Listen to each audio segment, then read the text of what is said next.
welcome back again to our channel. So for this video, eto na nga ang kadalasan na tinatanong nyo tungkol sa aming tandang na si Rapido. Ayun, somewhere over there, nandyan si Rapido. So ayun, bago ko i-tackle about kay Rapido is, kung hindi ka pa kapag-subscribe, please do consider subscribing. Please do like this video, share this to your friends, and do comment below kung meron kayong mga katanungan. So for this video guys, ayan, itatakal natin kung anong uri talaga si Rapido at kung bakit siya napunta sa amin, ilang days o ilang months siya sa amin na nakuha namin. So yan yung aming tandang guys, yan si Rapido. Rapido yung pinangalan sa kanya nung owner na pinagkuhanan namin. So yung owner niyan guys is kaibigan lang ng mister ko, kaya nakuha namin siya for a very low cost price kasi nga disclaimer guys, pang battle siya na manok. Pang battle yung kanyang postura, pang battle talaga siya. Hindi siya yung tipong yung talagang sinasabi ng iba na pang large. Kaya kung napapansin nyo, marami nagko-comment dyan na huluhano, basilan and everything. So eto, i-reveal ko guys na ang ano talaga ni Rapido is asil Shamu siya guys, or Shamu asil. So ayan yung kanyang totoong lahi, asil. Meron siyang asil guys kasi yung asil is intended for battle.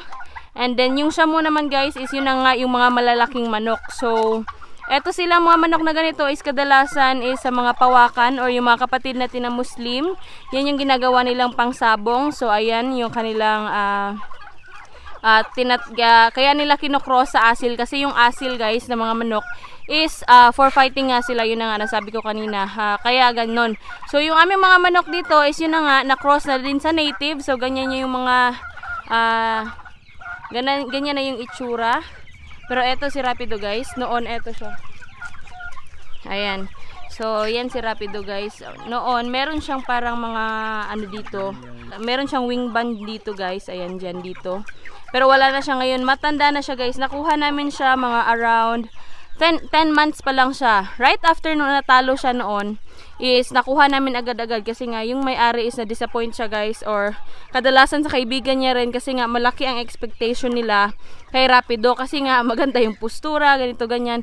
Pero unfortunately, natalo siya guys, and then sa hindi inaasahang pagkakataon, ang nanalo is yung kanya pang mga kapatid na kumbaga less expectation nila doon, or hindi sila masyadong humanga doon, pero yun yung nanalo, pero si Rapido yung natalo. So kaya namin nakuha is yun na nga na parang nadismaya yung may-ari, yung kaibigan ng Mr. ko. So ayan na yun, kaya nandito na siya sa amin. So dito sa amin talaga is mga nasa 1 year pa lang, pero dun sa bukid na pinaglagyan namin sa kanya is mga around 2 years na siya doon. So supposedly mga nasa around 4 years na rin si Rapido. Kaya medyo hindi na rin ganun kaganda yung kanyang postura, hindi na siya nititrain kasi ginagawa na lang namin siyang tandang dito na pang breed sa aming mga native. So ayan, so na-reveal ko na guys, si Rapido namin is isang asil Shamu. So ayan siya guys. So ganyan guys, noon guys, ganyan siya kung kumain. So dito sa amin kasi hindi na siya natitrain na ganyan, or kumbaga nakikisama na lang siya sa mga natives, kaya marami sa inyo nagsasabi na huluhano lang siya, basilan, parang na-cross sa ibang mga Bisaya na malalaki. So kaya yun ganyan lang nangyayari guys. So eto na ngayon, kasi meron kami i-share din sa inyo na yung mga little ones namin, pero share namin yan soon na rin. Okay guys, okay, eto naman yung aming babaeng asil Shamu dito guys. Eto siya guys, nakuha namin siya, 10 months old si Rapido, pero ito siya isisiw pa lang. So parang, kasi nga kaibigan din ng mister ko, so parang naging ano na lang siya, free. So eto na siya ngayon, malaki na rin siya, ayan. Ganyan yung ating asil Shamu na babae. Compared to those na ganito, native na cross kay Rapido, so ayan. So eto naman, ganyan siya kalaki. So mapapansin nyo guys, iba rin yung postura niya. Pero yun na nga, hindi namin siya na-train nung bata pa siya na ganyan dapat yung kayang pagkain, ganyan guys. So kaya hindi siya parang nasanay. So yan yung aming babae na asil Shamu dito. Yan yung ginagawa naming pang pair kay Rapido para magkaroon kami ng asil Shamu na mga babies. So nakita nyo na yan in my updates dun sa mga videos ko. So ayan, yan silang dalawa yung aming mga tinitreasure talaga dito. Pero siguro by that time na ano din, meron din kami i-share sa inyo mga iba pang breeds na hopefully makuha din natin. So ayan, abang-abang kayo on that video guys. Pero yan yung ating nanay at saka yung tatay nilang dito lahat. So disclaimer ha, asil Shamo sila guys, hindi sila pure Shamo, but nag-gross si Rapido ayan sa asil at saka Shamo. So with yung isa, ayan, don't worry guys, hindi sila magkapatid or ano man dyan, kasi iba talaga sila ng parents. So dun sa nakuhanan namin is maliit pa din yung eto, maliit pa siya noon, and then si Rapido malaki na. And yun yung history ni Rapido kung saan namin siya nakuha. So yung mga iba guys, ayan, hindi mo ako mapapansin nyo, kung mapapansin nyo yung mga native na yan is hindi talaga sila magkatulad kay Rapida. Si Rapida kasi is broad talaga yung kanyang, ayan, yung kanyang katawan, ayan, compare dun sa mga na-cross na sa ating natives. So ayan si Rapido guys. So pasensya kayo kung hindi na siya like the way na gumalaw noon, kasi nga iba na yung tindig niya guys, kasi 4 years na or mga nasa around 3 years na siya na hindi na titrain. Pero yun na nga yung sabi nila na kapag the more daw na mas matanda na yung mga asil Shamo na pang battlecock is mas maganda daw. So yun na nga ang ikinakabahala din namin, kasi yung kaibigan ng mister ko, plano niyang kunin si Rapido kasi ibabattle na naman, kasi nga matanda na, kumbaga hindi na daw yan uurong in terms of paglalaban. So let's just see kung ano na mangyayari kay Rapido on our next videos guys. Abang-abang kayo sa storya ni Rapido soon in this channel. So ayan guys, punta naman tayo sa kanilang mga anak, kung ano na yung come up ng kanilang mga anak. So nga pala guys, si Rapido kasi guys, kaya din namin ayaw din namin i-fight na siya ulit, kasi nga hindi siya nangaaway ng mga sisiw. Meron kasing ibang mga tandang na napaka-aggressive in terms of mga sisiw, parang tinutukan nila, parang ginugulo nila. So eto, para siyang inahin na manok, kasi nga instead na inaaway niya is tinatawag pa niya kapag mayroong pagkakain siya. Ayan, merong mga instances na tinatawag niya pa yung mga sisiw, which is yung mga sisiw lumalapit sa kanya. Kaya ayan yung pinaka gusto rin namin kay Rapido, kasi hindi siya masungit. So ayun, ayan naman guys, ganyan sila napaka malapit sa tao. Ayan dito, ayan, yung maliliit namin guys na cross na sa Bisaya. So ayan sila. Ayan, magto 2 months na to guys by 7. Actually 7 ngayon. March 7 today. So ayan. So lipat tayo doon sa kaniyang mga anak guys. So guys, eto na yung mga anak nila. Ito yung kadalasang na-update ko sa mga stories or sa community ko on my YouTube and sa aming page din. So sa mga hindi pa nakapag-follow sa page namin, follow kayo guys, kasi by the next couple of months meron kaming pakulo. So abang-abang kayo dyan. So eto yung kanilang anak. Ayan, ayan sila guys.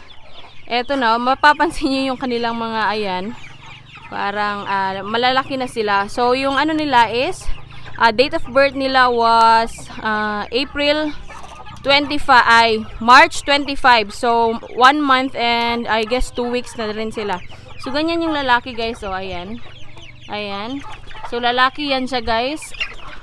Ayan, so marami ang lalaki sa batch na to guys. Yan yung mga come up ng ating manok na si Rapido at saka si Rapida. So kaya Rapida kasi si Rapido yung lalaki. So magkasama naman namin silang nakuha, kaya ayun din yung pinangalan namin. So ayan, yung ganyan guys, kadalasan napapansin namin sa mga batch na to is yung babae is may puti, o talagang maputi talaga yung kanilang kulay.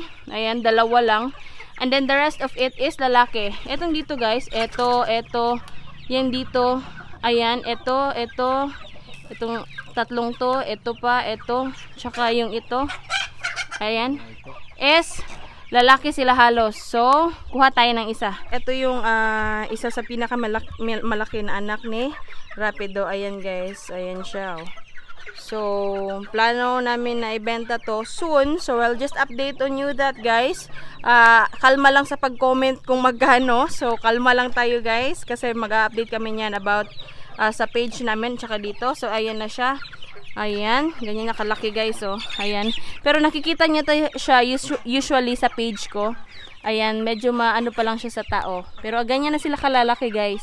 Iba pa rin talaga yung kanilang laki kaysa mga native. Kasi compared to natives, guys, eto. Teka lang.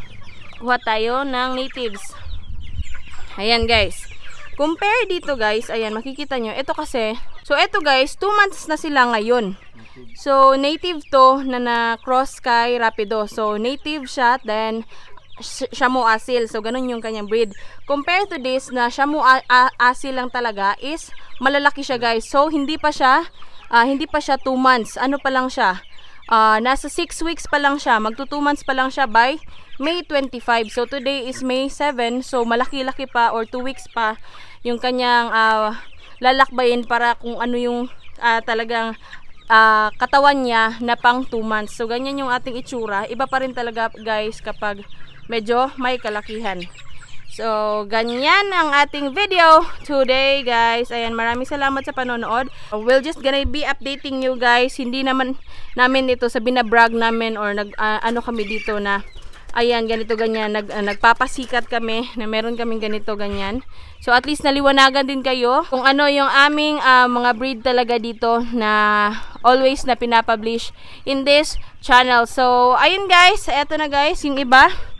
Ayan, hindi na ako mag-update pero I'm just gonna be closing this video.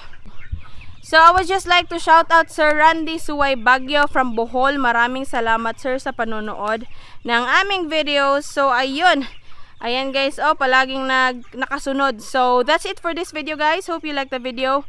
And yes, sana may natutunan kayo. Until next vlog, everyone. Goodbye and peace out, everybody. Stay safe, stay home. And anyway, disclaimer, kung ayaw nyo sa mga videos namin or kung hindi nyo gusto yung pamamaraan namin, it's okay, guys. Kung gusto nyo naman, just consider liking this video, guys. So, peace out, everybody. Goodbye.